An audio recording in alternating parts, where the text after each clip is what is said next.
Jangan katakan pada siapapun bahwa kau pernah mengenal kami.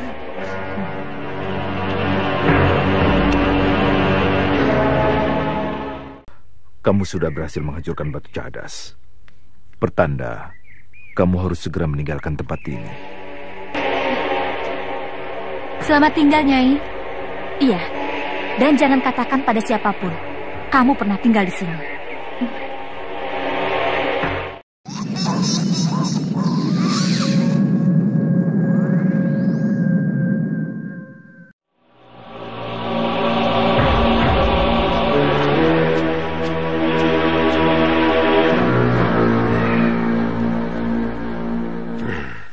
Betul kata si Dedemit Hitam, muridku. Nyi Parwati jalan sendirian. Mau kemana dia, Nek? Aku tidak tahu. Aku dengar persembunyian Nyi Parwati selalu berpindah-pindah. Betul. Kalau tempat persembunyian mereka sudah diketahui orang, Nyi Parwati segera membawa anaknya untuk pindah. Di awal episode ini, kita menuju Mak Lampir dan Grandong yang di saat itu sedang mengintai Nyai Parwati. Tujuan mereka pun jelas, yaitu untuk mengetahui tempat persembunyian wanita tersebut dan merebut mayat Arya Soma. Kini mereka pun mengikuti wanita tersebut yang ternyata menuju pada sebuah rumah terpencil di tengah hutan. Si lampir itu pun terkejut ketika Nyai Parwati tiba-tiba berhenti di depan rumah tersebut. Hampir saja ia ketahuan kalau tidak segera bersembunyi di balik semak-semak, sebab wanita itu menoleh ke arahnya.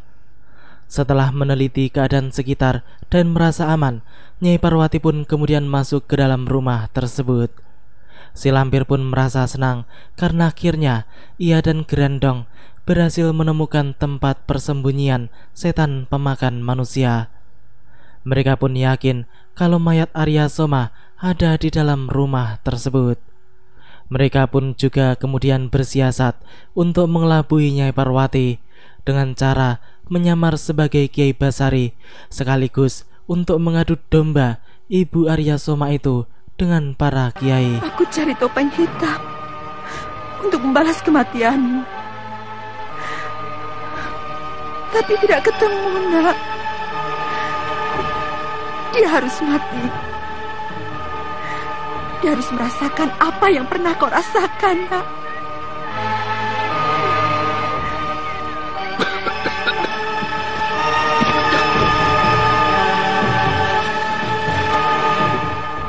Kurang ajar.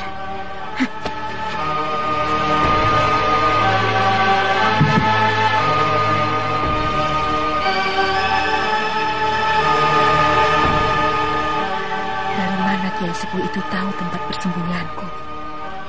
Aku harus menemuinya. Aku harus menjelaskan bahwa anakku bisa berguna pada golongan putih. Kiai, tunggu! Ya. Tunggu, Kiai. Mana Kiai Basari dan Kiai Ageng Sebayu? Tidak tahu. Sejak tadi aku jalan sendiri. Aku lihat dengan mata kepalaku sendiri. Para kiai kesini sedang mengincar putraku, kan? Jangan ngawur, Nyai. Jawab terus terang, Kiai. Tipu daya Mak Lampir dan Grandong kini tampaknya berhasil mengelabui Nyai Parwati dengan sempurna. Grandong yang menyamar sebagai Kiai Jamas itu pun ditahan oleh wanita tersebut, sebab ia ingin tahu tujuan para kiai berada di tempat tersebut. Akan tetapi Kiai palsu jelmaan Grandong itu tidak mau menjawabnya, sehingga Nyai Parwati bersikeras menahan sang kiai, hingga kemudian terjadilah pertarungan di antara keduanya. Kiai Jamas tampak sangat ganas. Ia pun menyerang wanita itu dengan jurus-jurus andalannya. Pertahanannya pun cukup kuat dan tidak mudah untuk ditembus begitu saja, karena memang Grandong sudah sering bertarung melawan Nyai Parwati, walaupun pada akhirnya ia selalu dapat dikalahkan. Namun paling tidak ia mengetahui tentang jurus-jurus yang dikeluarkan oleh Ibu Arya Soma tersebut.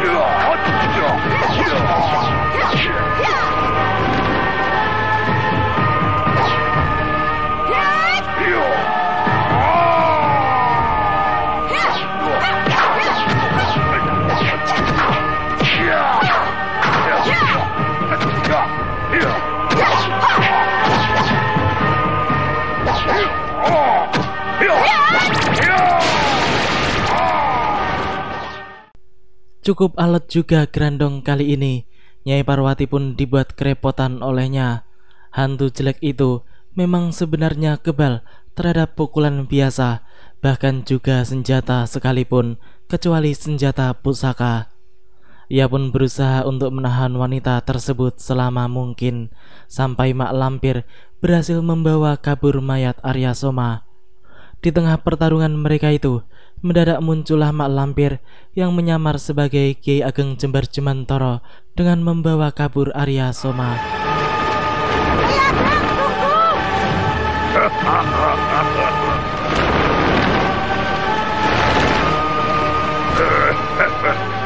Tipuan nenek berhasil.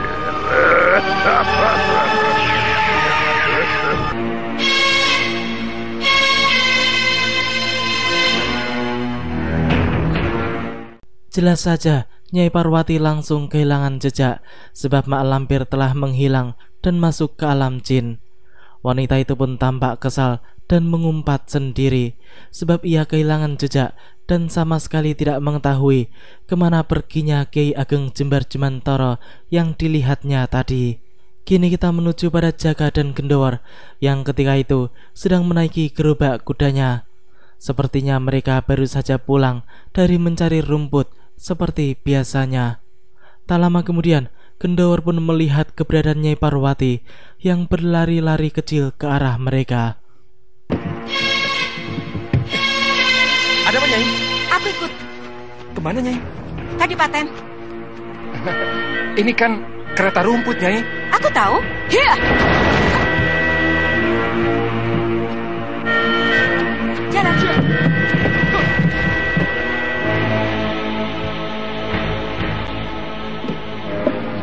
Banyak benar pisaunya. Dia pendekar salya yang bergelar si pisau terbang. Kalau yang membawa golok cabang itu? Oh, dia Seta yang bergelar golok maut. Pada saat itu, tampak para pendekar berdatangan pada sebuah warung makan. Di sana juga ada Tirta yang sedang makan sekedar mengisi perut. Pendekar pisau terbang dan golok maut ternyata sedang menunggu temannya yang satunya lagi yang baru saja datang. Orang itu bernama Ki Warsaya yang kemudian langsung bergabung di meja dua pendekar tersebut. Sepertinya mereka telah janjian dan akan merencanakan sesuatu. Mereka pun kemudian membicarakan tentang teman-teman mereka yang telah tewas mendahului mereka di tangan setan pemakan manusia. Ki Warsaya tampaknya mengetahui betul tentang setan pemakan manusia tersebut. Menurut kabar yang kudengar, mereka dibunuh setan pemakan manusia. Setan pemakan manusia? Waktu kecil aku pernah disekap di rumah setan utara. Apa bukan dia? Banyak jago-jago dari kalangan kita yang terbunuh. Dan yang terakhir, Ki Bagaskara. Dia mati dengan sangat mengenaskan. Aku ingin menemui setan itu. Hati-hati, jangan asal bicara. Ini silakan. Orang lain boleh takut pada dia. Aku tidak.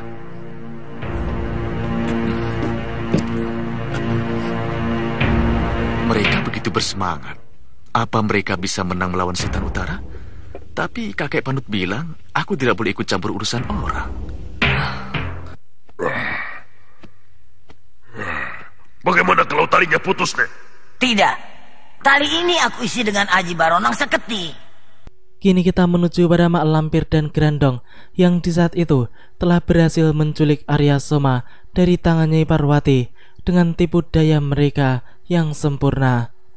Setan pemakan manusia itu kini telah dibelenggu Mak Lampir dengan sebuah tali belenggu yang kuat yang mengandung ajian Barunang Saketi, di mana semakin kuat Arya Soma berontak, maka kekuatan tali itu akan semakin kuat membelenggunya. Tidak hanya ajian Barunang Sakti, namun kemudian si lampir itu juga memberi mayat hidup tersebut ajian Raja Surya Sungsang agar ia bisa disuruh-suruh olehnya.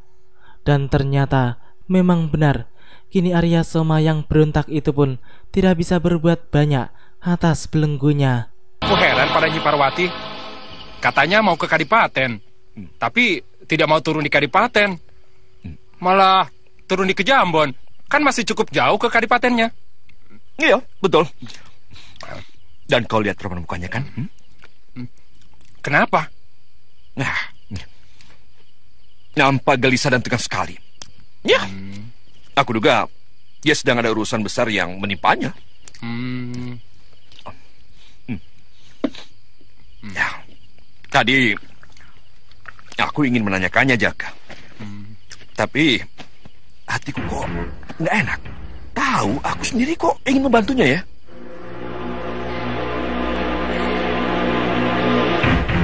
Kau harus membantu aku menangkap topeng hitam dan membunuhnya, Gendowor. Tanpa sepengetahuan Gendowor dan Jaka, Nyai Parwati yang telah berubah menjadi Nyi Timun itu telah berada di depan rumah Gendowor. Wanita itu pun tampaknya akan meminta bantuan kepada muridnya guna menangkap topeng hitam. Jaka pun kemudian kembali menceritakan tentang mimpi yang baru-baru ini dialaminya, bahwa ada seekor ular yang menemui dirinya dan menyuruhnya untuk menuju ke Bantar Kali Pemali. Namun ia bingung apakah ia harus menemui ular itu ataukah tidak. Ia pun meminta pendapat Gendowor tentang permintaan ular yang ada di dalam mimpinya tersebut. Gendowor pun tampak setuju, dan ia sendiri yang akan mengantarkan Jaka ke Bantar Kali Pemali. Setelah itu, Jaka pun segera pulang, sebab masih ada sesuatu yang harus dikerjakannya di rumah. Padahal sebelumnya ia sudah berencana untuk menginap di rumah sahabatnya itu. Setelah Jaka pergi, Nyi Timun yang bersembunyi pun kemudian segera menemui Gendowor muridnya. Silakan masuk, Guru. Tidak, di sini saja. Ada kepentingan apa, Guru? Aku ingin kau membantuku. Oh, tentu, Guru. Mengerjakan apa, Guru? Bunuh topeng hitam. Dibunuh? Salah apa topeng hitam sama Guru? Jangan tanya kesalahannya. Kau sanggup atau tidak? Katakan terus terang. Kau sanggup membela gurumu? Jawab. Guru, aku takut melanggar ajaran Guru, membunuh orang yang tidak bersalah. Dia bersalah besar. Topeng hitam berhutang nyawa padaku. Kau harus membunuhnya. Hutang nyawa? Benarkah itu, Guru? Apakah omongan Guru itu tidak keliru? Omonganmu menunjukkan bahwa kau tidak percaya pada gurumu. Maaf, Guru. Katakan, kau sanggup apa tidak? Cepat katakan, kau sanggup tidak membunuh topeng hitam? Jawab. Iya, Guru. Aku tagih janjimu bulan depan. Gendowor pun tampak syok karena gurunya itu memaksanya untuk membunuh topeng hitam yang sebenarnya adalah dirinya sendiri.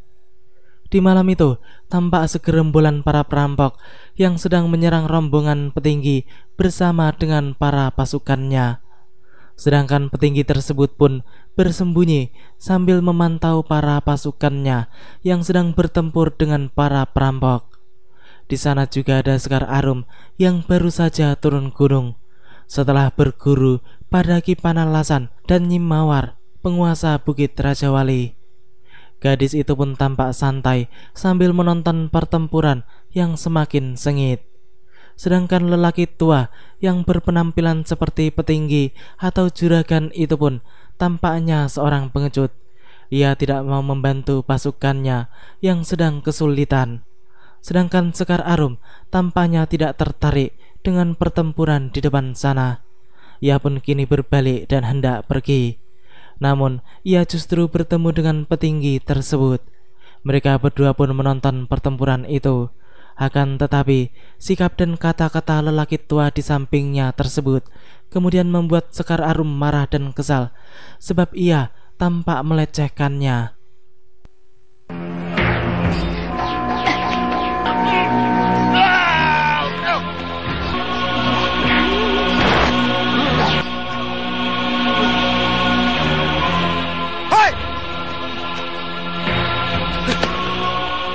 Mau kemana kau?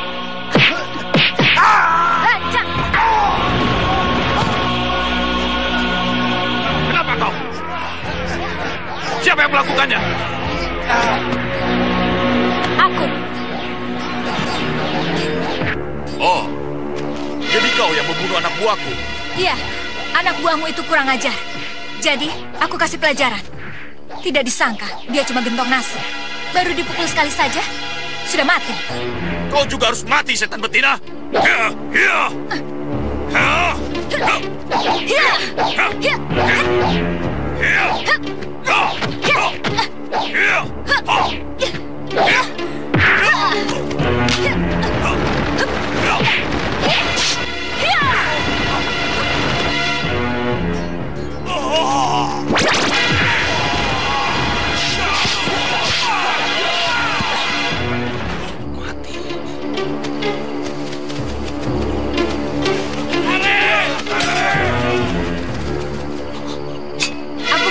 Pada perampok yang selalu merugikan orang lain, apalagi dia pembunuh. Mulai sekarang, jaga diri kalian baik-baik. Luar biasa.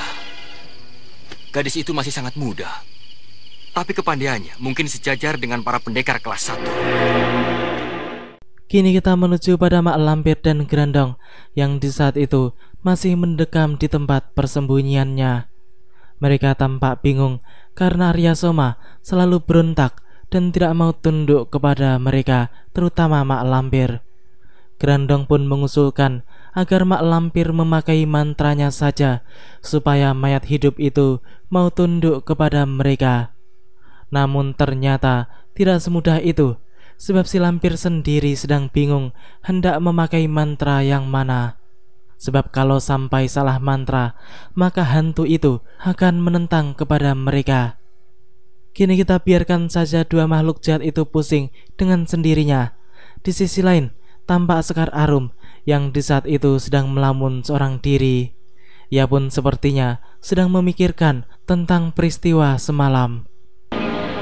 Gila, baru saja aku turun gunung, aku sudah membunuh orang. Tapi mereka itu perampok yang ganas. Aku rasa Ki Pangalasan atau Nyi Mawar tidak akan menyalahkan aku.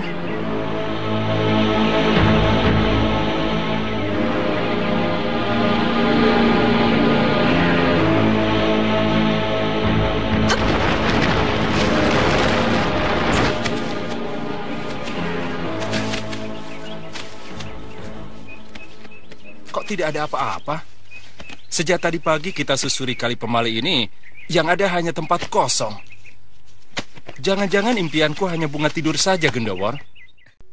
Kini kita menuju pada Gendawar, di mana sesuai janjinya di hari itu ia akan mengantarkan Jaga menuju bantaran kali pemali, sesuai dengan mimpi pemuda tersebut yang ditemui oleh seekor ular. Kawan Gendawar itu pun mulai putus asa dan ia menduga bahwa mimpinya itu kemungkinan hanyalah bunga tidur dan tidak memiliki arti apa-apa. Namun mendadak ia melihat ada seekor ular yang ditemuinya di alam mimpi. Dan memang ular itulah yang menyuruhnya untuk pergi ke kali pemali tersebut.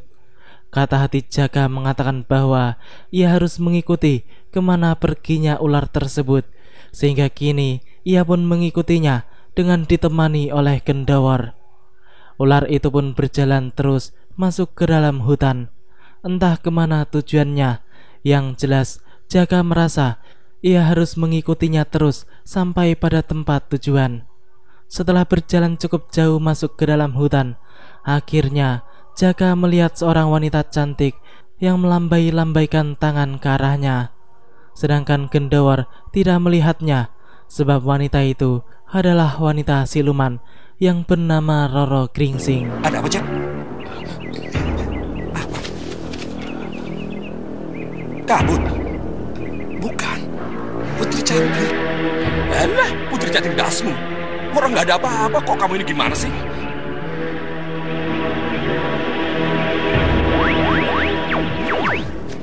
Tunggu. Aku dipanggil, Wor. Siapa yang memanggilmu? Di sini aku tidak melihat siapa kok. Aku melihat Kanjeng Putri memanggilku.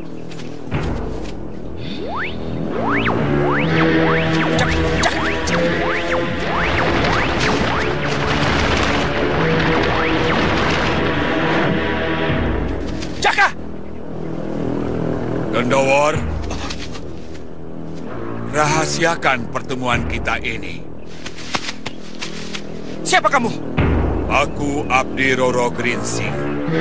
Kamu tidak usah khawatir terhadap Jaka, Gondowor. Jika nasib bagus, kau akan menemuinya dalam keadaan hidup. Jika tidak, berarti nasib Jaka memang sampai di situ. Apa maksudmu? Nanti kau akan mengerti sendiri.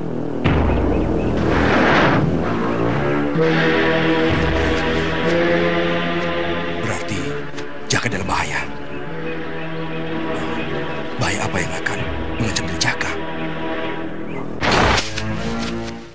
Kini Jaka telah bersama wanita siluman yang tampaknya menginginkan pemuda itu untuk menjadi pendampingnya. Wanita itu bernama Putri Roro Gringsing yang merupakan salah satu ratu siluman ular yang menyukai manusia. Entah kemana tujuan wanita tersebut mengajak Jaka, namun mendadak ada serangan yang muncul secara tiba-tiba dari seorang siluman berambut merah yang bernama Kala Abang. Orang itu sepertinya ingin merebut Jaka dari Putri Roro Gringsing. Akan tetapi, jelas wanita itu pun menolaknya. Ia pun memastikan bahwa tidak ada seorang pun yang boleh merebut Jaka dari tangannya.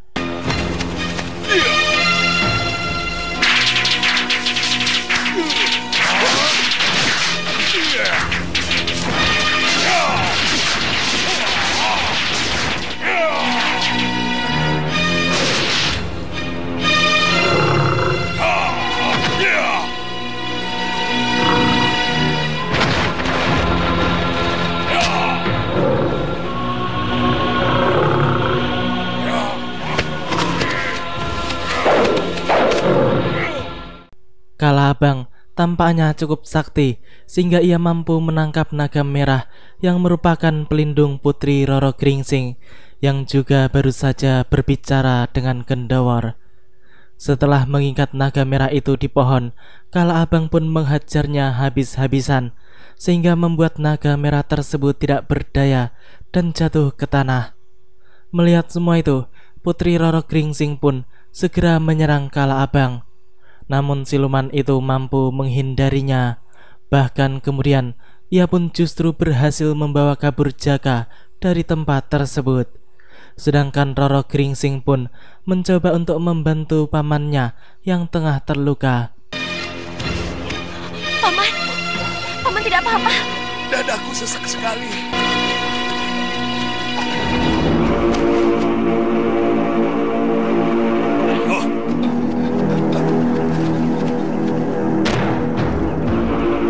Ayo cepat.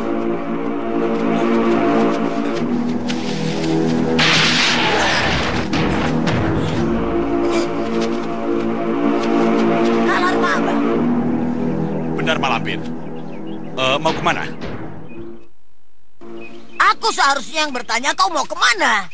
Menuntun Jaka seperti membawa seekor kambing. Saya sendiri bingung mau kemana.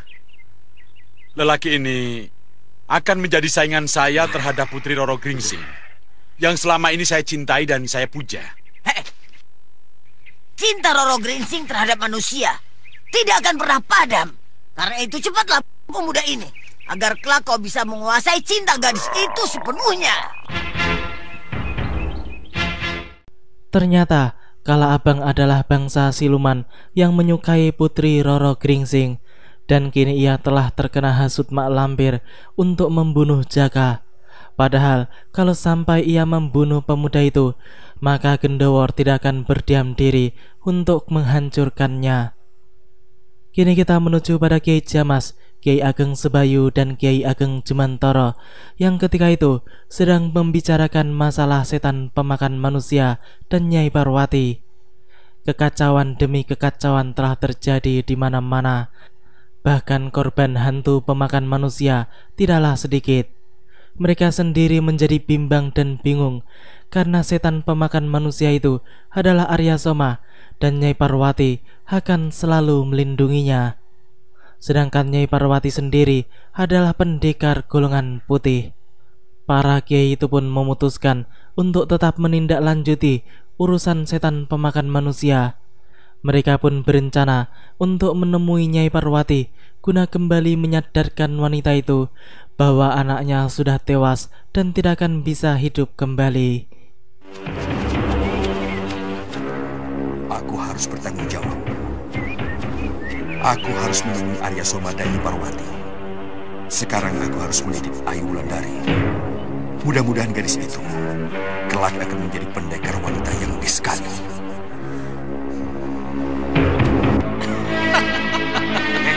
Kenapa ketawa? Gentong nasi kayak kamu, mana bisa jadi pendekar yang disegani? Jangan menghina. Seorang pendekar itu tidak ditentukan oleh bentuk badannya. Walaupun aku gemuk, kalau jadi pendekar, apa salahnya? Memang tidak ada salahnya. Tapi apa? Syarat untuk menjadi pendekar itu sangat berat.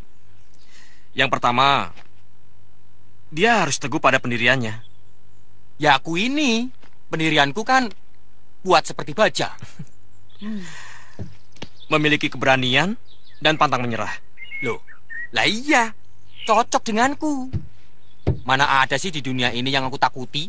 Semuanya kecil.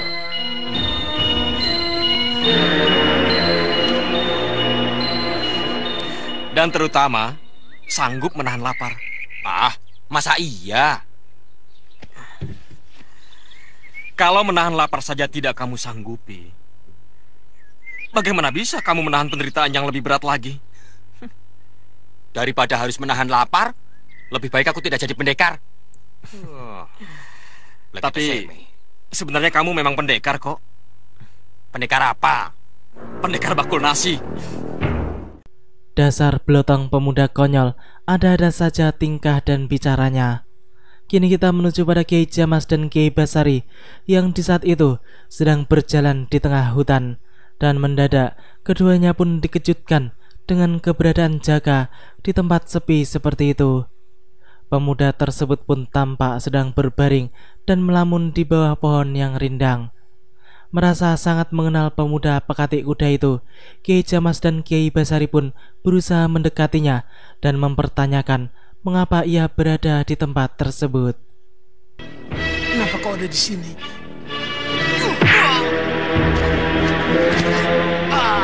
Jaka, apa-apaan ini?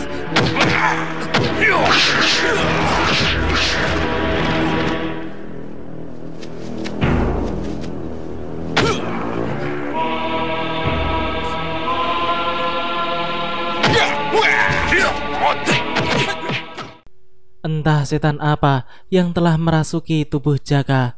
Pemuda itu pun tampak ganas dan berangasan, tidak seperti biasanya.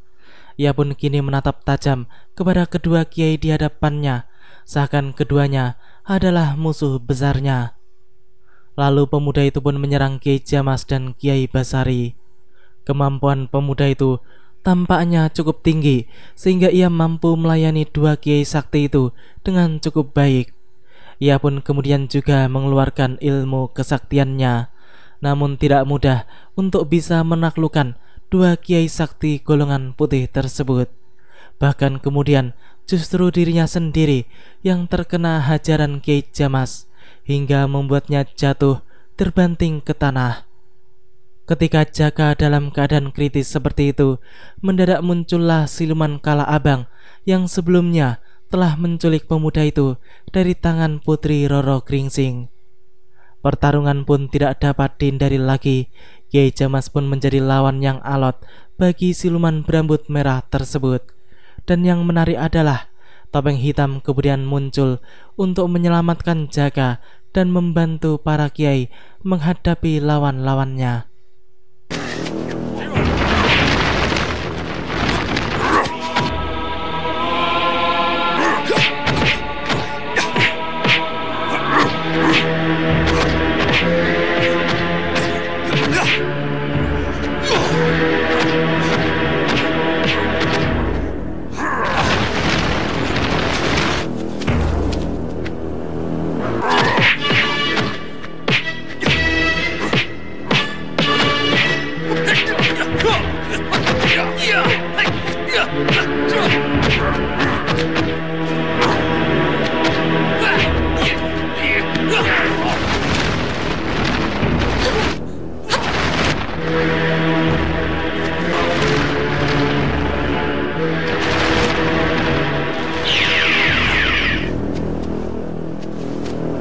Lepaskan Jaka Gringsing.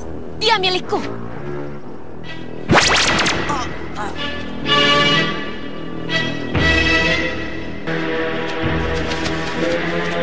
Siapa bawa kabur Jaka, Kiai? Sepertinya bangsa siluman. Tunggu. Mau kemana? Mencari Jaka, Kiai? Sudah kau amalkan semua saranku? Sudah, Kiai. Sudah tahu doa mantra untuk bisa membuka tabir gaib sehingga bisa menembus alam kejinan. Datang ke rumahku. Nanti akan kuajari doa dan mantranya. Terima kasih, Kiai. Demikianlah alur cerita di episode kali ini. Nantikan kelanjutan kisahnya di episode yang akan datang. Terima kasih bagi teman-teman semua yang udah mau nonton. Jangan lupa like, comment, subscribe, dan share. Dan juga nyalain notifnya. Wassalamualaikum warahmatullahi wabarakatuh.